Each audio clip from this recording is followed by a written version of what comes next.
ॐ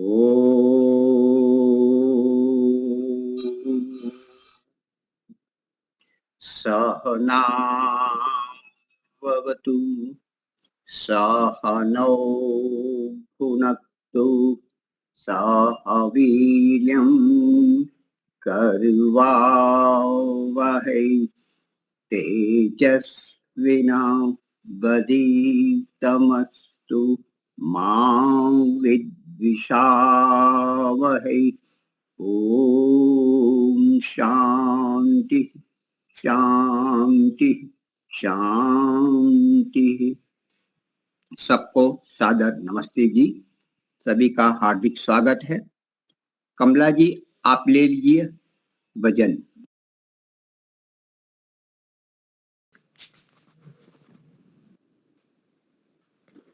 ओ सबको सादर नमस्ते। कितनी सुंदर तेरी रचना, तो कितना सुंदर होगा। प्यासी अखियां मेरी भगवन, कब तेरा दर्शन होगा। कितनी सुंदर तेरी रचना। नदियां नाले पर्वत सारे, करते तेरी और इशारे। वन उपवन के सिरजनहारे, तू कितना सुंदर होगा।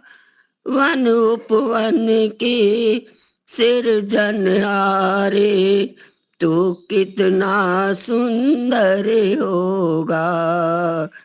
प्यासी अखियां मेरी भगवन, कब तेरा दर्शन होगा।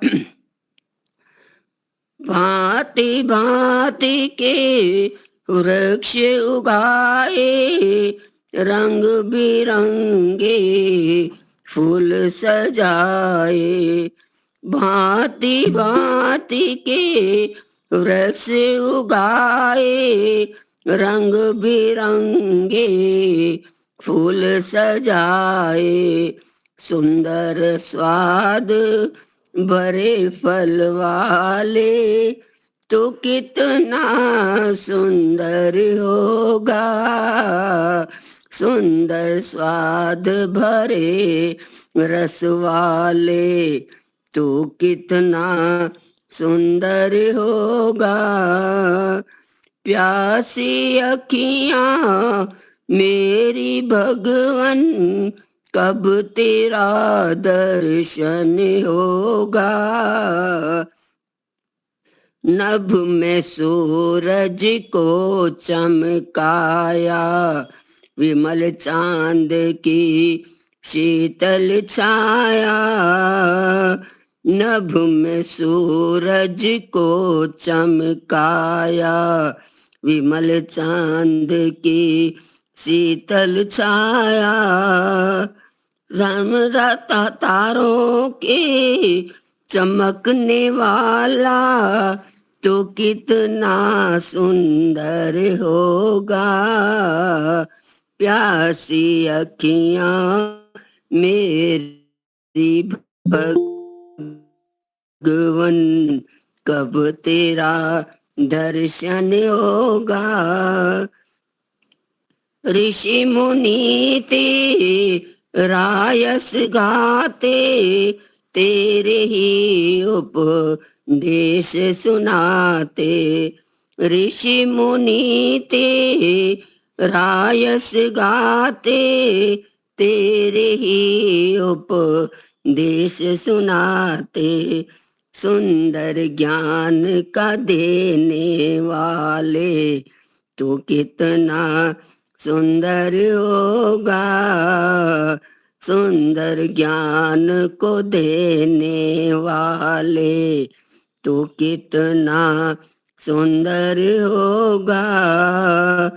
प्यासी अखियां मेरी भगवन कब तेरा दर्शन होगा, कितनी सुंदर तेरी रचना। इतना बड़ा जहान बनाया, सुंदर सा से उसे चलाया। कितना बड़ा जहान बनाया, सुंदरता से उसे चलाया। समझ न पाई तेरी माया, तो कितना सुंदर होगा। समझ न पाई तेरी माया, तो कितना सुंदर होगा। प्यासी अखियां मेरी भगवन, कब तेरा दर्शन होगा। कितनी सुंदर तेरी रचना, तो कितना सुंदर होगा। प्यासी अखियां मेरी भगवन, तो कितना सुंदर होगा। प्यासी अखियां मेरी भगवन, कब तेरा दर्शन होगा। कितनी सुंदर तेरी रचना। जल के ऊपर थल को बनाया, थल ऊपर आकाश सजाया। जल के ऊपर थल को बनाया, थल ऊपर आकाश सजाया।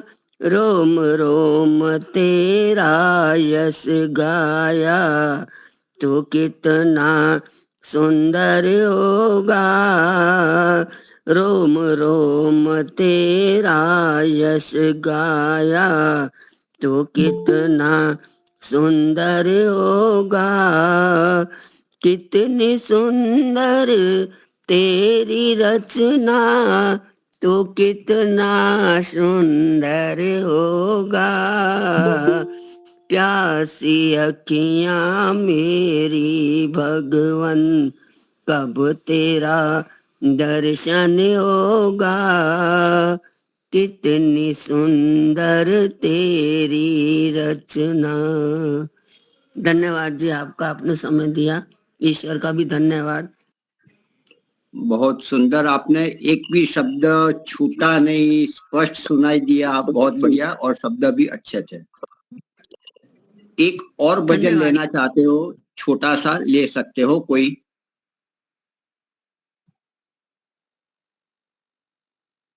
भानुबेन जी लेना चाहते हैं? जी गुरु जी। जी।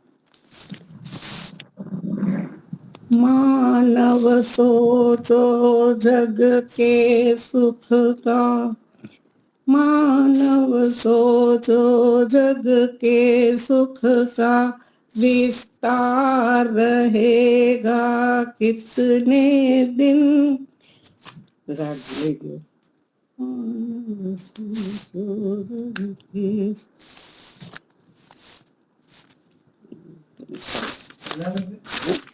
मानव सो है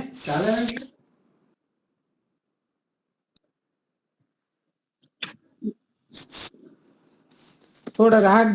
हर वेश में तू, हर देश में तू, तेरा नाम अनेक, तू एक ही है।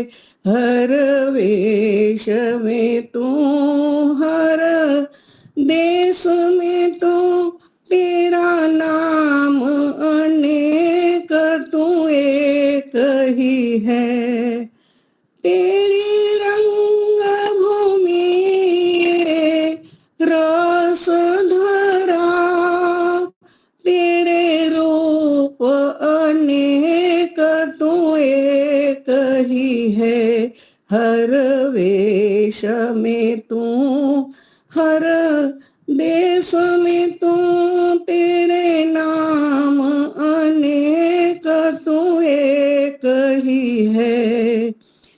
सागर से उठा बादल बनकर, बादल से फटा बरसा बनकर, सागर से उठा बादल बनकर, बादल से फटा बरसा बनकर, फिर नहर बनी नदियां गहरी, तेरे भिन्न प्रकार तू एक ही है।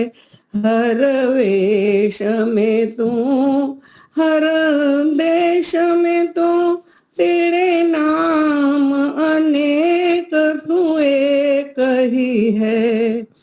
मिट्टी से अणु परमाणु बना, फिर सकल विश्व का रूप लिया, और पर्वत वृक्ष विशाल बना। सौंदर्य बस तेरा पीता रहूं, तेरे नाम अनेक तू एक ही है। हर वेश में तू, हर देश में तू, तेरे नाम अनेक तू एक ही है। ये भेद दिखाया है जिसने, वह है गुरुदेव की पूर्ण कृपा।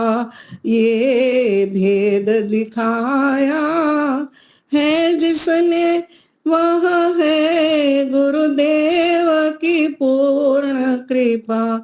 तेरे सिवा कोई और दिखा, तेरे सिवा कोई ना और दिखा, बस मैं और तू दोनों एक ही है।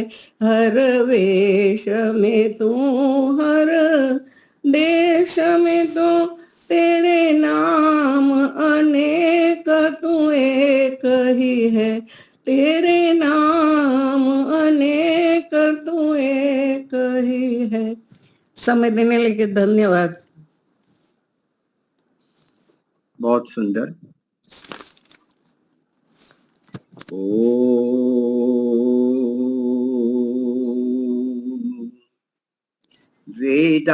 वेदाहमेतं पुरुषं महान्तं, आदित्यवर्णं तमसः परस्तात्, तमेव विद्वान् अतिमृत्युमेति,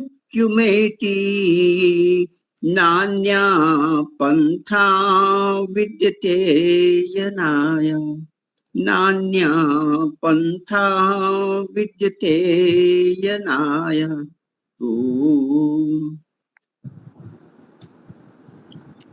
आर्य समाज, हम क्यों आर्य समाजी बने और आर्य समाज में ही टिके हुए हैं, आर्य समाज की क्या विशेषता है, उसके स्थापक कौन, ये सब बातें हम विचार करेंगे, बताएंगे। आर्य समाज, आर्य समाज का मतलब है आर्य, आर्यों का समाज, समूह। समाज उसको कहते हैं जो समझ से जुड़े हैं, जो बुद्धि से जुड़े हैं, जो दिव्य विचारधारा परमात्मा ने प्रेषित की है, उसी के अनुकूल हम जी रहे हैं संगठित होकर, उसको समाज कहते हैं। समझदारी से व्यवहार करना और अन्योन्य प्रगति में आगे बढ़ते रहना, यह समाज है। आर्य अर्थात श्रेष्ठ पुरुष, सदाचारी, धार्मिक, जितेंद्रिय, परोपकारी, अन्यों के लिए कुछ बांटने वाला, वितरित करने वाला, औरों के लिए जीने वाला, सदाचारी मनुष्य, श्रेष्ठ मनुष्य वह आर्य है। आर्य वह भी है जो यहाँ उत्पन्न हुआ है, वह भी आर्य है। और जो अच्छे अच्छे गुण कर्म स्वभाव धारण करते हैं, भले विदेश में क्यों ना हो, अन्य स्थान पे क्यों ना हो, वह भी आर्य है। तो श्रेष्ठ पुरुषों का समूह जो परोपकार के लिए, सबकी उन्नति में अग्रसर होने के लिए संगठित हुआ है, उसका नाम है आर्य समाज, श्रेष्ठ मनुष्यों का समूह। इसके स्थापक महर्षि दयानंद सरस्वती 1875 में आर्य समाज की स्थापना की। क्यों की? कारण क्या? अच्छे विचार थे, दिव्य विचार लगे, तो इसका प्रचार होना चाहिए, संगठित कर लिया। क्या इतना ही कारण था? वास्तव में आर्य समाज का जन्म एक विशेष उद्देश्य के साथ हुआ है। आर्य समाज इस प्रकार का संगठन नहीं है, चलो हमारे ये समूह है, हमारे मानने वाले हैं, सिद्धांत को मानने वाला है, हमें प्रेम करने वाले हैं, उसको संगठित बनाए, अपनी संपत्ति वो रक्षित होती जाए, बढ़ती जाए और अच्छे काम करते जाए, सेवा काम भी करते रहे, कुछ धार्मिक कार्य भी करेंगे। इस प्रकार का कोई क्लब, इस प्रकार का समूह नहीं है। लेकिन महर्षि दयानंद ने जब वो ये अपना गृह त्याग किया, तब उन्होंने देखा चारों ओर अनाचार है, नारी जाति पर अत्याचार हो रहे हैं, बाल विवाह का आक्रमण मचा हुआ है, देश गुलामी में सड़ रहा है, अन्याय, अंधविश्वास, अधर्म की वृद्धि हो रही है। ऐसी बहुत सारी बातें थी जो उनके हृदय को पीड़ित कर रही थी। उसका हृदय चूर चूर होने लगा था। वह विवश है कि मैं ऐसा क्या करूं जिससे मेरा देश स्वतंत्र हो जाए, मैं ऐसा क्या करूं जिससे गुलामी की ये जंजीरें टूट जाए, मैं ये मातृशक्ति के लिए, नारियों जो चित्कार कर रही है, उसके लिए मैं क्या करूं जिससे ये समाप्त हो जाए, ये चित्कार, ये पीड़ा। मैं ऐसा क्या कदम उठाऊं जिससे ये बाल विवाह हो रहे हैं, विधुर छोटी छोटी बच्चियां हो रही है, उसकी मुस्कान चली गई है जीवन भर के लिए, मैं क्या करूं। अधार्मिक कार्य, पाखंड सर्वत्र फैला हुआ है, सब आश्रम बनाने में, शिष्य बढ़ाने में अत्याचार, अनाचार, व्यभिचार सब कुछ हो रहा है।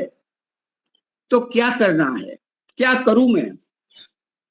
तो वो इस आग लेकर टूट पड़े ये समाज जीवन में, घर से चले गए, सच्चे शिव की ढूंढने के लिए वो बढ़ गए, जंगल की ओर बढ़े। 14 वर्ष तक सच्चे गुरु की शोध की, नहीं मिले। अंत में मथुरा में गुरु का दर्शन हुआ और गुरु ने भी पूछा कौन है, कि मैं कौन हूं, वही तो मैं जानने आया हूं, कि पहले जो कुछ पढ़ा है, सुना है, सीखा है, सब कुछ भूल जा, खाली हो जा, फिर आया।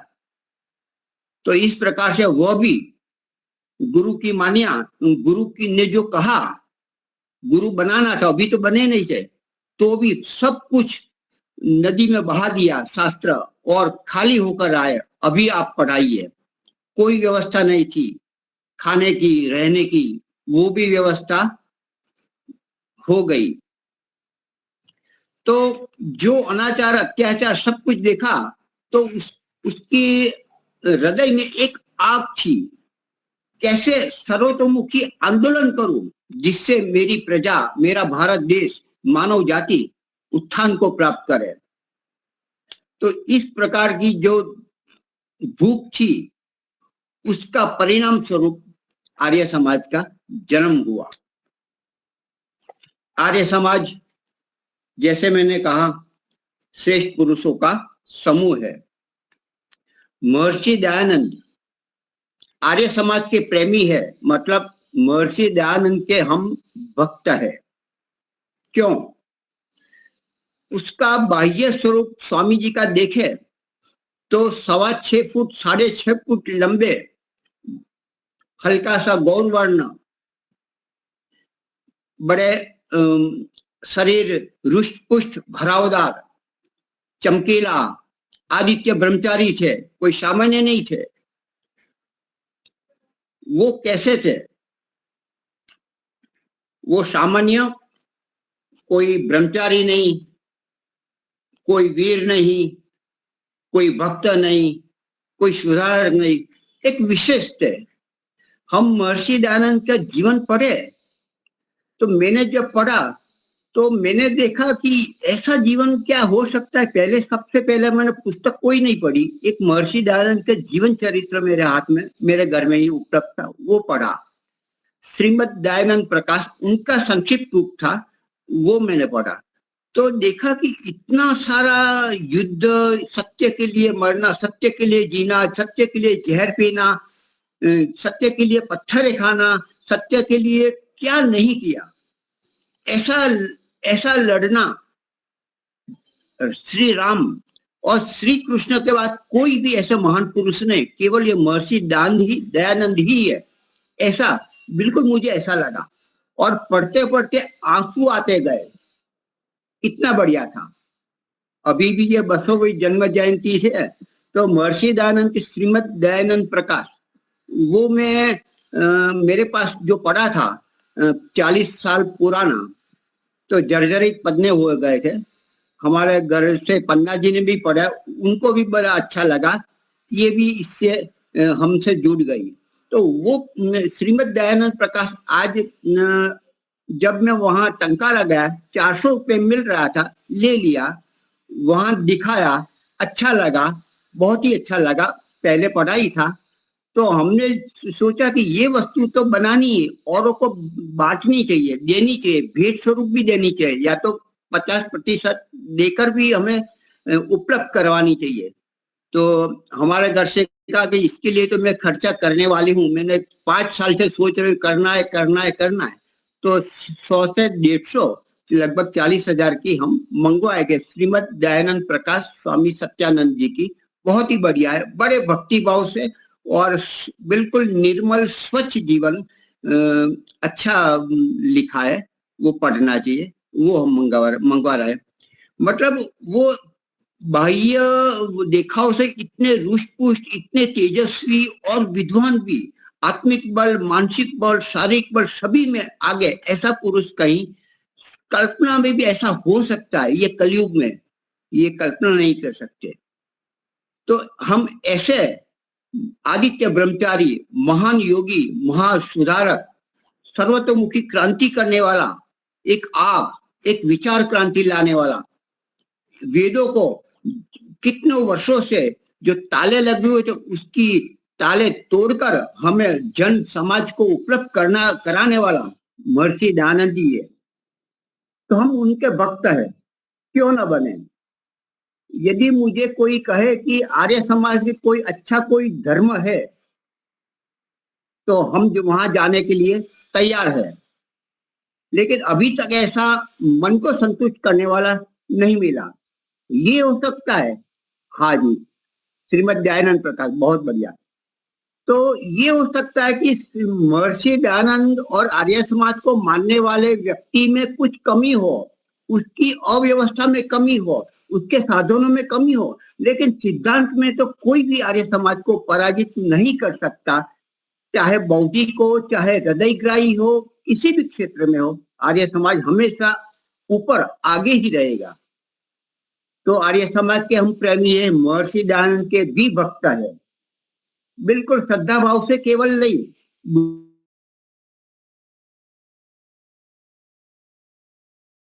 युग प्रवर्तक आज तक नहीं हुआ है। हाँ, आवाज कट रही है, ठीक है, नजदीक जरा। तो इसलिए हम महर्षि दयानंद के और आर्य समाज के भक्त हैं। महर्षि दयानंद की विशेषता, उसने कहा कि मैं आर्य समाज क्यों बना रहा हूं, मुझे श्रेष्ठता का प्रचार करना है, आर्यत्व का प्रचार करना है, कुर्वन्तो विश्वमार्यम, सबको श्रेष्ठ बनाना है, आर्य बनाना है, उत्तम बनाना है। तो श्रेष्ठ पुरुष की प्रक्रिया इस समाज को रचना करके स्थापित कर से हो सकता है। यह आर्य समाज कोई मत नहीं, सांप्रदायिक नहीं, कोई वाड़ा नहीं, लेकिन वह ऐसा है जो ईश्वर की आज्ञा का यथावत पालन करना और करवाने के लिए वो अग्रसर रहता है। ईश्वर की आज्ञा का यथावत धर्म क्या है कि आर्य समाज कहता है कि आप धार्मिक बनो, आप सदाचारी बनो। धर्म की भाषा, धर्म की व्याख्या स्वामी जी करते हैं, अपने आप नहीं, अपनी मनमानी नहीं, जो ऋषि मुनि ने कहा है, जो ब्रह्मा से लेकर जैमिनी पर्यंत जो विचारधारा, दिव्य विचारधारा, उन्हीं का उनको याद दिलाया है कि ये इसको धर्म कहते हैं।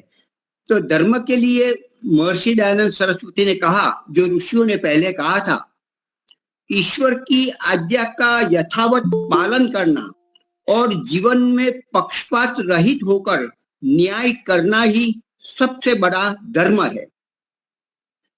पक्षपात रहित व्यवहार करना और ईश्वर की यथावत पालन करना बड़ा धर्म है।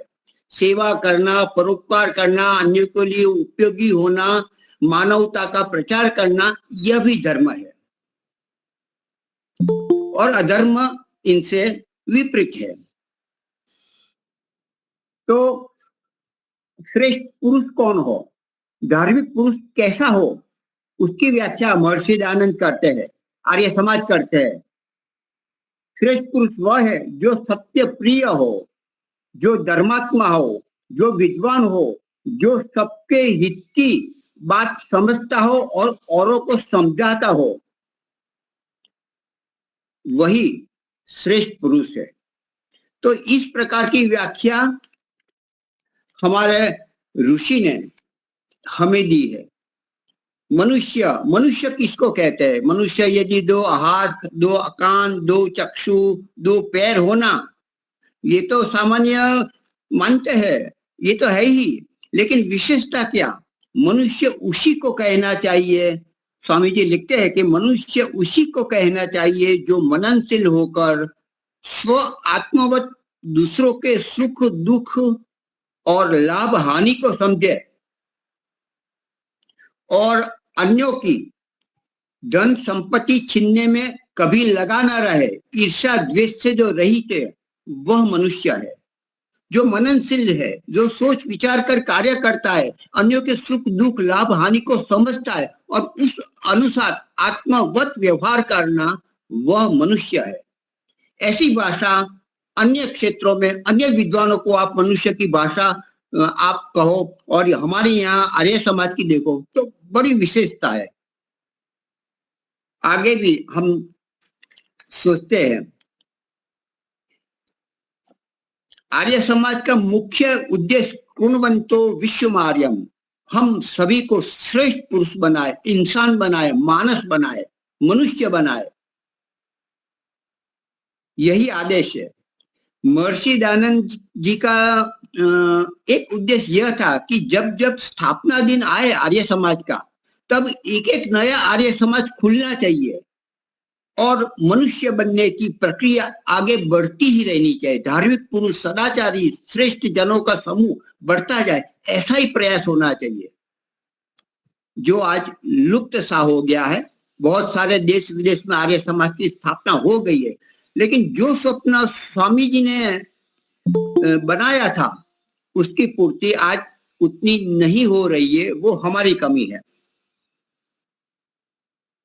आर्य समाज को मैं मानता हूं, उसका भक्त हूं, आर्य समाज में टिका हुआ हूं और उसकी ओर हम आगे बढ़ते हैं, क्योंकि वो वेद को मानते हैं। वेद अर्थात ईश्वरोक्त संविधान, मानव मात्र का श्रेष्ठ ग्रंथ, वह वेद है, जो पुरुष द्वारा दिया गया एक ज्ञान है, दिव्य ज्ञान है। आर्य समाज वेदों में कोई इतिहास नहीं है, कोई घटना नहीं है, कोई व्यक्ति की कथा नहीं है, लेकिन वेदों में जो जो मनुष्यों को आगे बढ़ने के लिए, चाहे भौतिक हो या आध्यात्मिक हो, सर्व क्षेत्रों में वो आगे बढ़े, उन्नत हो, और उन्नत होते हुए प्रभु का अमृत पुत्र अमृत का भी पान कर सके, मोक्ष को भी प्राप्त कर सके, ऐसी सारी विद्या वेदों में है। तो इसलिए वेद उसका मुख्य आधार है। ऋषि को भी मान्य है, लेकिन परम प्रमाण वेद को माना गया है। महर्षि दयानंद ने यहां तक लिखा है कि मैं मनुष्य हूं, मेरी भी गलती हो सकती है, मैं अल्पज्ञ हूं, तो मेरी गलती हो तो उसमें सुधार करके आप वो बात का स्वीकार करें और आगे बढ़े। ऐसा कहने वाला आज भी कोई गुरु नहीं है। गुरु बोला ब्रह्म वाक्य, गुरु बोला सत्य वचन, यही मानने वाला है, तो ऐसी बात करने वाला और कोई नहीं है। वेदों के लिए स्त्रियों को वेद पढ़ने का अधिकार देने वाले महर्षि दयानंद थे। उस समय ऐसा था कि कोई पढ़ नहीं सकते थे वेद, कोई स्त्री नहीं पढ़ सकते थे, शूद्र तो सुन भी नहीं सकता था, कान में शीशा रेड़ा जाता था, जीभ काटी जाती थी, यदि बोल दे तो उसको छुआ भी नहीं जाता, देखा भी नहीं जाता, वहां से पसार नहीं किया जाता। कोई बच्चा उसे देना चाहे अनाज तो ऊपर से दे, इतना वो इस प्रकार की प्रथा थी।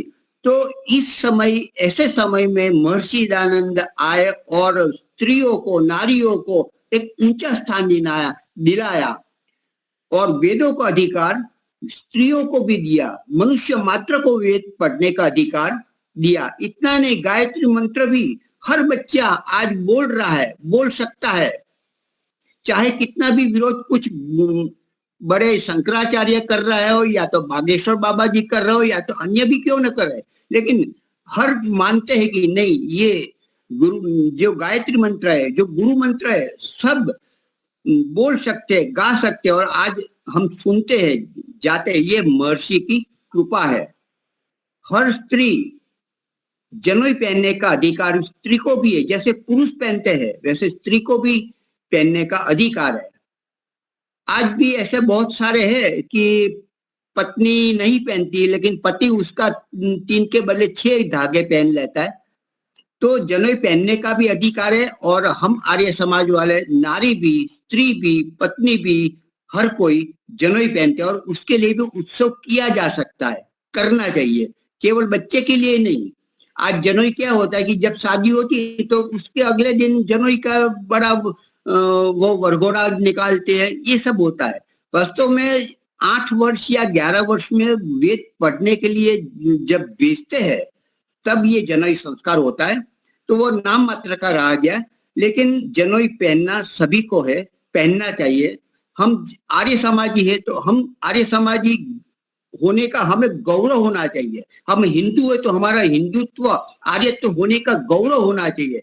केवल मानने से नहीं, हमारे कपाल पे तिलक होना चाहिए, हमारे चोटी होनी चाहिए, हमारे ऊपर कटी वस्त्र होनी चाहिए, हमें ऐसे वस्त्र पहनने चाहिए जो धार्मिकता, एक अच्छे मनुष्य, सुसभ्य मनुष्य, ये भारत का स्वाभिमान है। अपना परिवेश हमें पहनना चाहिए। हम पैंट शर्ट क्यों पहने? यहाँ गर्मी के दिन होते हैं, क्यों पहने? आज भी वकील है, वकालत करते हैं, वो भी इतनी गर्मी 40, 42, 45 तक पहुंच जाए तो भी वो कोट लगाते हैं। आज भी हम गुलाम है। ऐसा क्यों? क्या ऐसा संविधान नहीं हो सकता है कि आज भी हम पराधीन राष्ट्र है? चलता है, समय लगता है और लगेगा, क्योंकि बिगड़ने में समय हजारों वर्ष बिगड़ता गया, तो सुधरने में उनसे भी ज्यादा लगेगा, लेकिन होगा, हमें ही करना होगा। सब अधिकारी करेंगे, राजा करेंगे, नेता करेंगे, उससे कुछ नहीं होगा, जन जागृति से होगा। तो सर्वोच्च नारी का स्थान ब्रह्मा का, नारी ब्रह्मा है तू, समता में नहीं, समता से भी ऊपर, दोनों समान है, स्त्री और पुरुष समान है, उनसे भी आगे नारी को ब्रह्मा का स्वरूप दिया, ब्रह्मा का स्थान दिया, यह केवल देने वाले महर्षि दयानंद ही है इस युग में। छोटे छोटे जो शूद्र है, छोटे वर्ग के हैं, उनको भी सुनने का, पढ़ने का, गायत्री मंत्र बोलने का, यज्ञ हवन करने का, सबको सम्मान दिया। हम गत वर्ष नहीं, लेकिन 2 वर्ष पहले हम एक यज्ञ के लिए मेवासा गए थे। तो मेवासा में 10 दिन का शिविर चला, वृष्टि यज्ञ, मतलब यज्ञ, वृष्टि यज्ञ किया।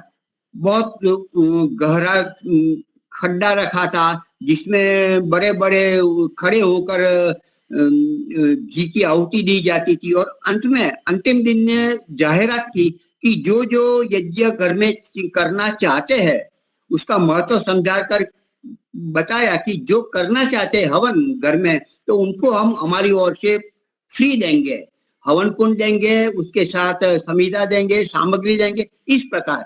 तो बहुत सारे आए, और उस जब हवन हम बड़ा वृष्टि यज्ञ कर रहे थे, हरिजनों को भी हमने बुलाया, बिठाया और आहुति सपत्नीक बिठाकर आहुति भी दिलवाई।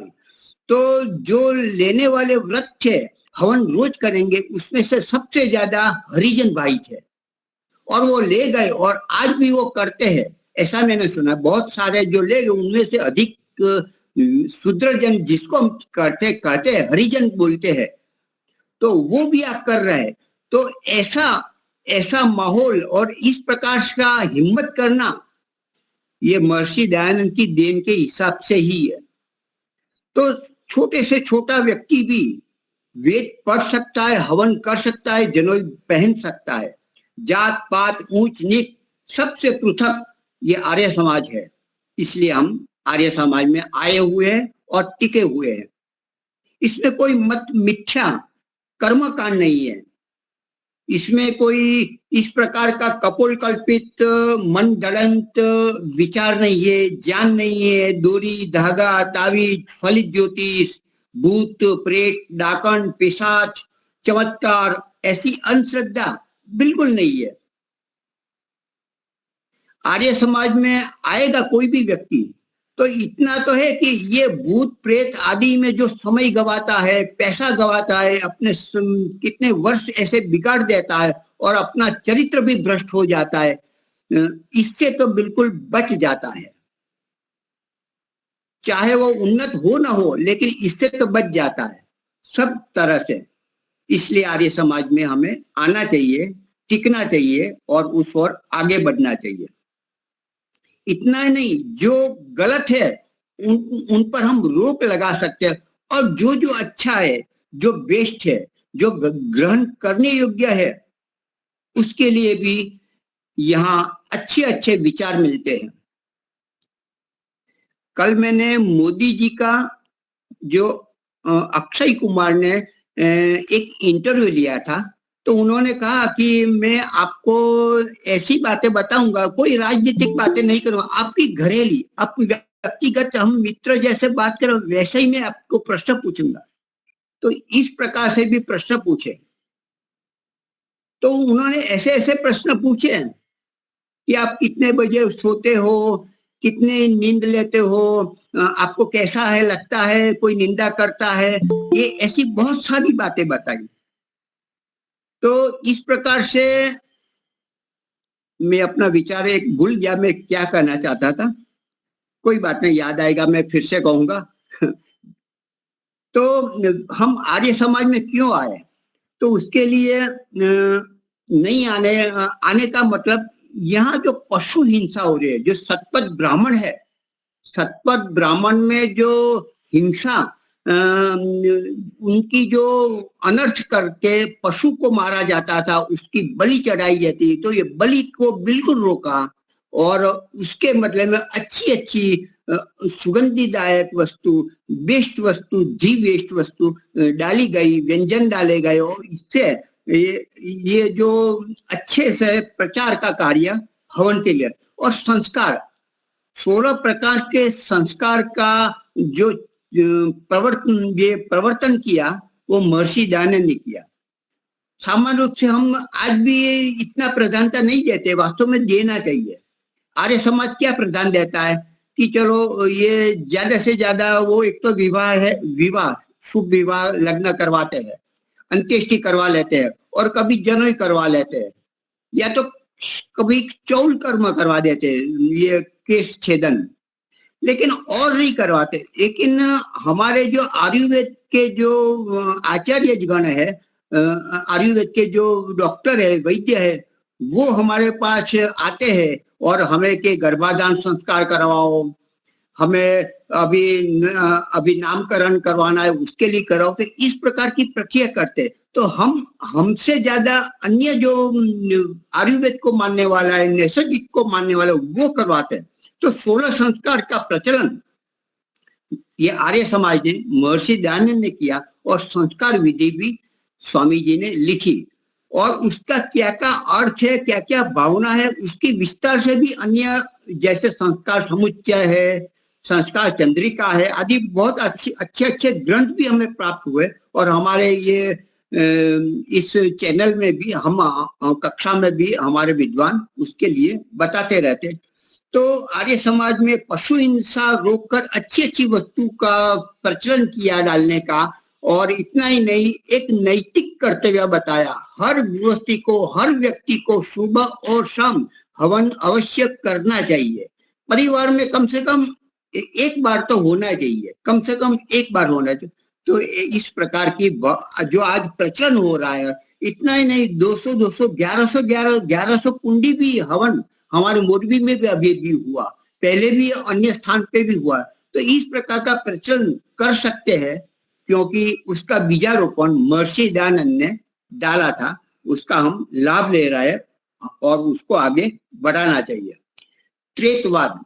त्रेतवाद की स्थापना आर्य समाज ने की, महर्षि दयानंद ने की, जो वेदों में वास्तव में थी।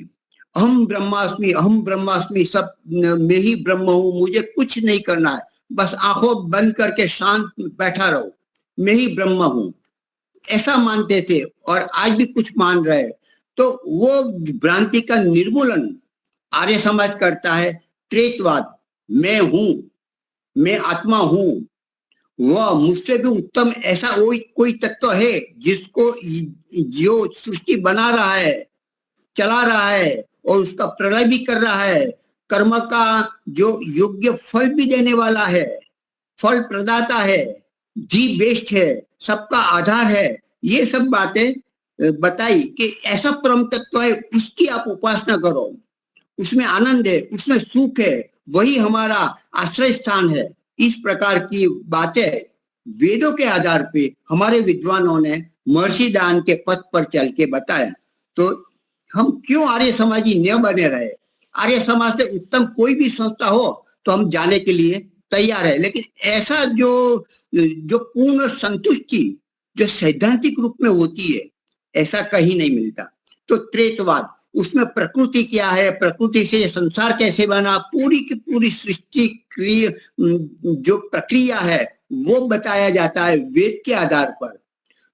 वेदों में क्या क्या है तो वो भी बताकर ऋग्वेद भाष्य भूमिका में बृहद विमान शास्त्र जो ग्रंथ है उनका उल्लेख करके वेद के मंत्र लेकर महर्षि दयानंद ने ऋग्वेद भाष्य भूमिका में मंत्र दिए, और उस मंत्र के आधार पर हमारे मुंबई में तड़पदे जी है, उन्होंने विमान बनाया और उड़ाया, गायकवाड़ राजा उनके सहयोग लेकर, और उसको ज्यादा ख्याति नहीं दिलाई, दबा दिया गया। गायकवाड़ को उनको कहा गया कि इसको आप, यदि आप ऐसा सहयोग करेंगे तो हम आपको इस प्रकार के सहयोग नहीं देंगे। इस प्रकार का कुछ व्यवहार हुआ तो उसको दबाया गया, उसको प्रोत्साहित नहीं किया, लेकिन उसको बिल्कुल उसका मुंह बंद कर दिया, उसकी आमदनी बंद कर दी, जिससे वो आगे नहीं बढ़ सके।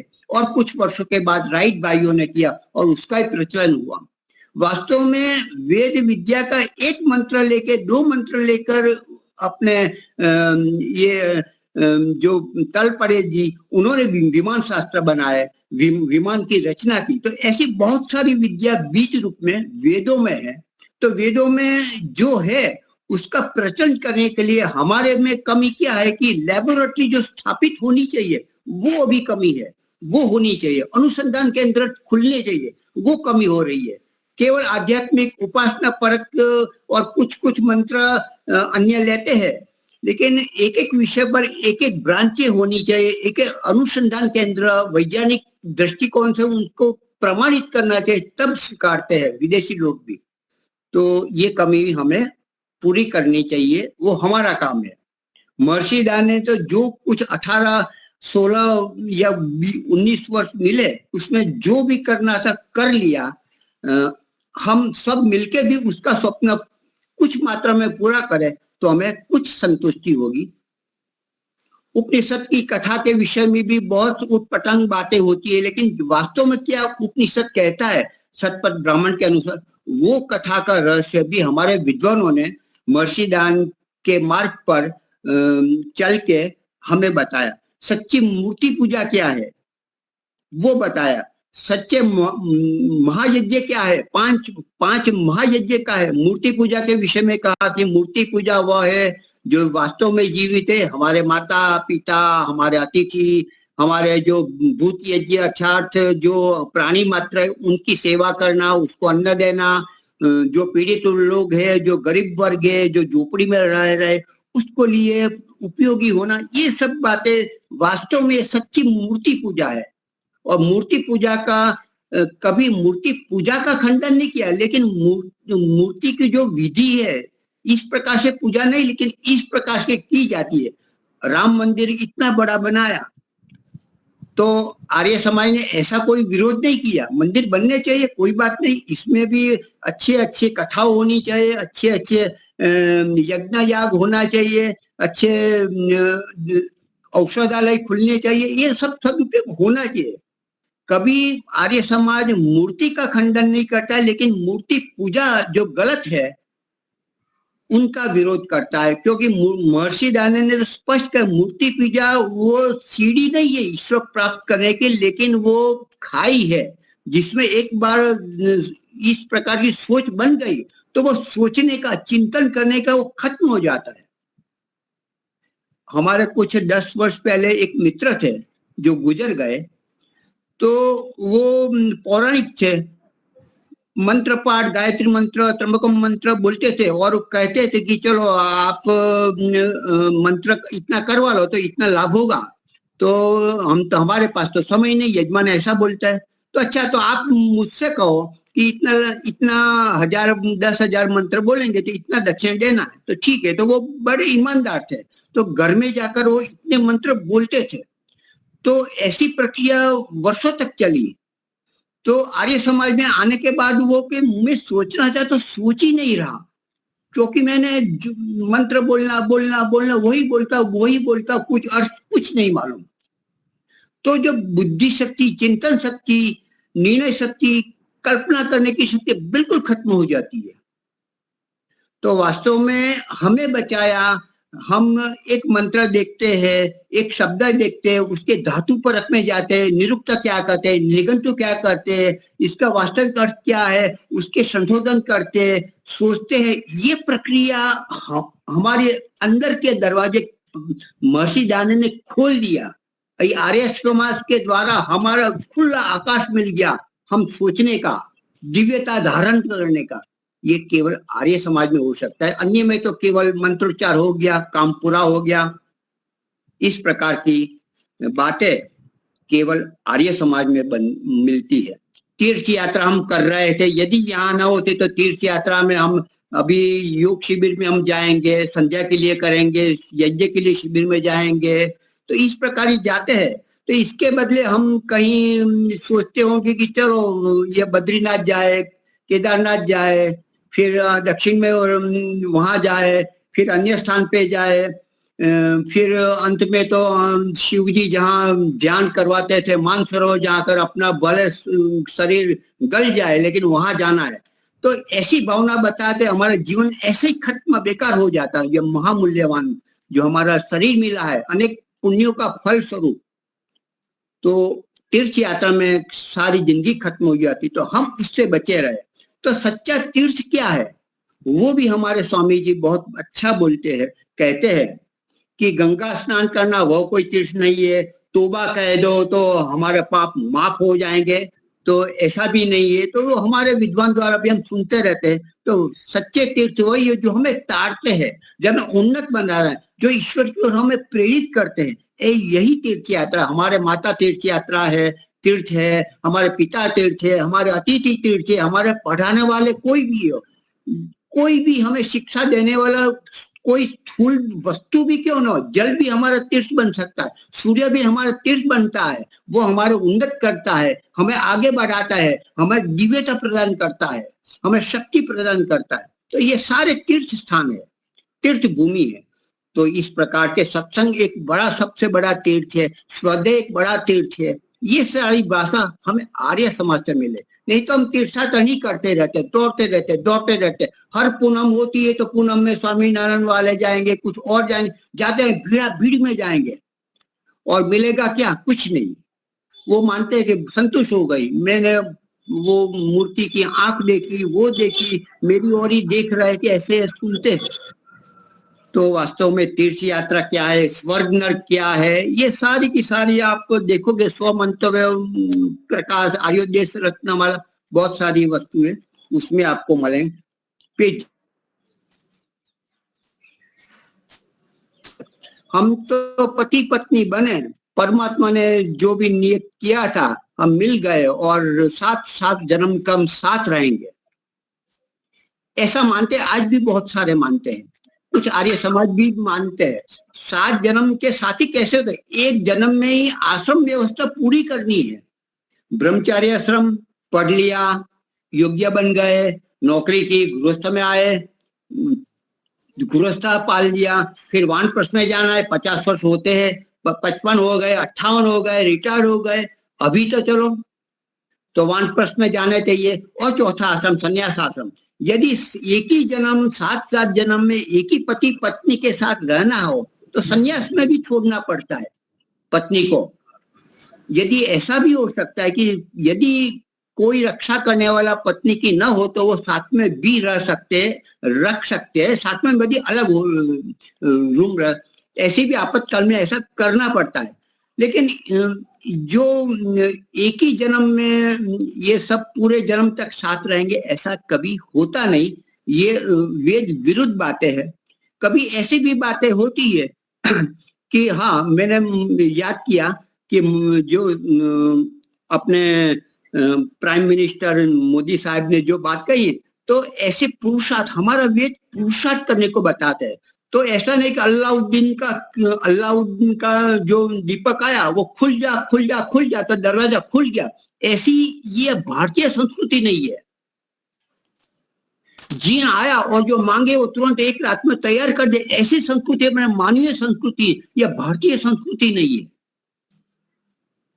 ये बिल्कुल गलत है। हमें को निष्क्रिय बनाने के लिए, हमें आलसी प्रमादी बनाने के लिए ऐसी बातें बच्चों को सुनाते हैं, हमें पढ़ाया गया है। वास्तव में मोदी जी ने बिल्कुल ठीक कहा था अक्षय कुमार को कि हमारी तो संस्कृति कर्म करने की, पुरुषार्थ करने की, तपस्या करने की, आगे बढ़ने की, कर्म हम अपने भाग्य विधाता हम खुद है। एक एक पल, एक एक क्षण, एक एक शक्ति हम अच्छे कार्य के लिए लगाएंगे और हम अपना भविष्य हम खड़ा करेंगे। परमात्मा केवल देने वाला है। ऐसी जो वीरतावादी, शौर्यतावादी बातें बताने वाला आर्य समाज है। कुछ संकट आया और लंबे मूर्ति के सामने, मंदिर के सामने हो गए, इससे बचाया हमने कि पुरुषार्थ करो, प्रचंड पुरुषार्थ करो, नीतिमत्ता से काम करो, सहयोग लो, मार्गदर्शन लो और फिर परमात्मा से प्रार्थना करो। ऐसी बातें बताने वाला केवल आर्य समाज और हमारे महर्षि दयानंद जी हो सकते। तो महर्षि दयानंद की क्यों न पूजा करे, क्यों न वंदन करे, क्यों आर्य समाज हम आगे न बढ़े। संस्कृत भाषा, हिंदी भाषा, गुजराती होती हुई भी हिंदी भाषा में स्वामी जी ने प्रचार किया, लेखन किया, क्योंकि वो चाहते कि अपनी राष्ट्रीय भाषा हिंदी बने। और उसके लिए हमारे आर्य समाज के विद्वानों ने लड़त लड़ी। ऐसे ही हमारे जो क्रांतिवीर है, स्वराज की स्थापना का जो चिंगारी डालने वाले महर्षि दयानंद थे। 1857 में झांसी की रानी लक्ष्मीबाई उनके साथ सहयोग करके महर्षि दयानंद ने वो आग जलाई थी। उसके लिए चलचित्र भी तैयार हो चुका है लगभग। ये टंकारा में उसको हमने उसका दिखाया था 2-5 मिनट के लिए। तो 1857 में महर्षि ने क्या क्या किया होगा, क्या किया है, ऐसा कुछ आधार खोज छानबीन करके वो फिल्म बनाई है जो हमें 1 या 2 मास में देखने मिलेगी। तो ये कार्य महर्षि दयानंद ने किया है। तो इस प्रकार से बहुत सारे नमस्ते का अभिवादन श्री राम बोलते थे, राधे राधे बोलते थे, जय श्री कृष्ण बोलते थे, लेकिन नमस्ते का स्वीकार हर मानव मात्र कर सकता है। ऐसा अभिवादन, वैदिक अभिवादन नमस्ते करना हमें परम ये महर्षि दयानंद ने सिखाया। सच्चा श्राद्ध क्या है, पितृ तर्पण क्या है, बहुत सारी बातें हैं। तो इस प्रकार के बातें बहुत सारी आप जानते हो, केवल याद दिलाना है। हम आर्य समाज, हम महर्षि के भक्त है, तो हमें क्या करना चाहिए? कोई भी कार्यक्रम हो, धर्म का कार्य हो, परोपकार का कार्य हो, तो अपनी स्वार्थ भावना, अपने स्नेही संबंधी मेरे वो है, मेरे काम में वहां जाना है, मुझे शादी में जाना है, वहां तो जाना पड़ेगा, ये सब बातें छोड़ दो। ईश्वर के लिए काम करो।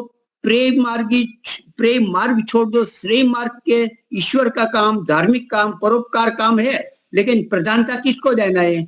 हमारे धर्म की रक्षा होती है, परोपकार होता है, उसी को प्रधानता देंगे। हमारे परिवार को देते रहेंगे, हमारे जन समाज को ही केवल मित्र वर्ग को देते रहेंगे, तो हम धर्म जानते हुए भी अधर्म का पालन जाने अनजाने कर रहे हैं। हम दुर्योधन के मित्र है, दुर्योधन की रक्षा के लिए हम अंग रक्षक बने हुए होंगे, ऐसा मानते।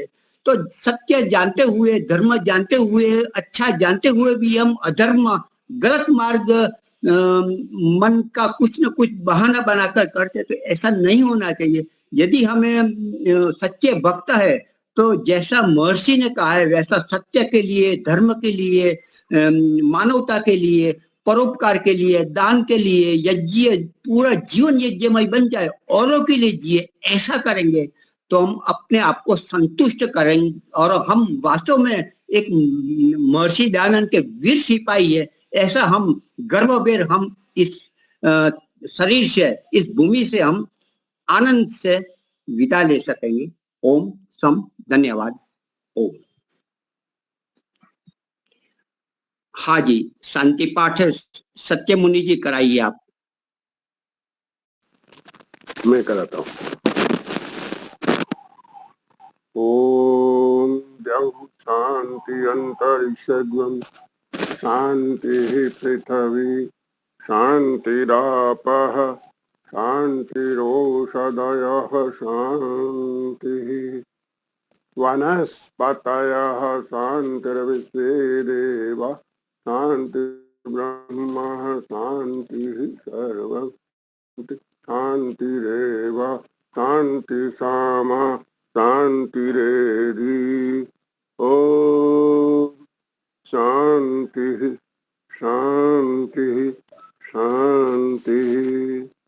सबको सादर नमस्ते जी। नमः। नमस्ते जी। नमस्ते जी। नमस्ते को नमस्ते जी। आज बहुत अच्छा प्रवचन रहा आपका। मेरी टूटी फूटी भाषा में जरा बोल दिया, कोई विद्वान तो है नहीं, जो अच्छा लगा बोल दिया। बहुत अच्छा सार गर्भित था, सार गर्भित बहुत अच्छा था, बहुत अच्छा। लोगों को भोग किया था। ऐसे ही बोलते रहिए तो अभ्यास हो जाएगा आप। हाँ, मगज में बिल्कुल पेनिट्रेट हो जाता है। बहुत अच्छे जी। विद्वानों की जो भाषा होती है वो बहुत ऊंची होती है, वो हमारे दिमाग में जल्दी नहीं जाती है, और आपकी जो सरल भाषा थी जल्दी दिमाग में बैठ गई। धन्यवाद आपका। आज तो वास्तव में मैं दूसरा में विषय लेने जा रहा, हम कैसे जिए। हम कोई विद्वान नहीं है, हमें कोई विद्वान बनना नहीं है। संस्कृत थोड़ा थोड़ा सीखेंगे, एक बार आ जाते हैं, लीला बहन जी करते हैं तो खोल लेते हैं, मतलब प्रयास करना चाहिए। ऐसे है छोट विद्यार्थी बोल सकते हैं दूसरी भाषा में, तो हम कैसे जिए। हम घर छोड़ सकते नहीं, आश्रम में जा सकते नहीं, यही रहना है, यही मरना है, यही बच्चों के साथ सेवा लेनी है, तो क्या करें, तो वो विषय में लेने वाला था। बहुत वो बढ़िया, विषय लेंगे। ये डे टू डे लाइफ के लिए बहुत जरूरी है। हाँ, वही जरूरी है। वेद क्या जो आचरण में आए, जो हमें ऊपर उठाए, हमें संतुष्ट करे, वही वास्तव में हमारे उपयोगी है। हम क्या व्याकरणाचार्य बन के क्या करोगे, हम जी। वेद